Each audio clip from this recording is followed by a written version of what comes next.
कराची के इलाके कोरंगी में दहशतगर्दों की फायरिंग से जाँ बहक पुलिस एहलकारों की नमाज जनाजा पुलिस हेडक्वार्टर गार्डन में अदा की गई। नमाज जनाजा में वजीर आला Sindh Murad Ali Shah, DG Rangers Major General Mohammad Saeed, IG Sindh AD Khawaja, वजीर इत्तलात नासिर हुसैन शाह और दीगर आला सिविल और रेंजर्स हुकाम शरीक हुए। वजीर आला और वजीर इत्तलात सिंध ने मैयतों पर फूलों की चादर चढ़ाई और पुलिस दस्ते ने जाँ बहक पुलिस अफसर ASI कमरुद्दीन और 2 एहलकारों बाबर और अफजल को सलामी भी दी।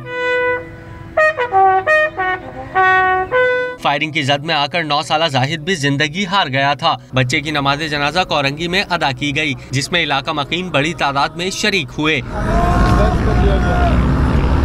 जाहिद मदरसे का तालिबे इल्म और 7 बहन भाइयों में तीसरे नंबर पर था। एडिशनल IG कराची का कहना है कि कोरंगी वाक़े में साइड और हैदराबाद में कार्रवाई करने वाला ग्रुप या सेंट्रल जेल से फरार दहशतगर्द मुलव्विस हो सकते हैं। फायरिंग से शहीद पुलिस एहलकारों और बच्चे के कत्ल का मुकदमा सब इंस्पेक्टर की मुद्दत में CTD में दर्ज किया गया है, जिसमें कत्ल, इक़दाम कत्ल और दहशतगर्दी की दिफात शामिल की गई हैं।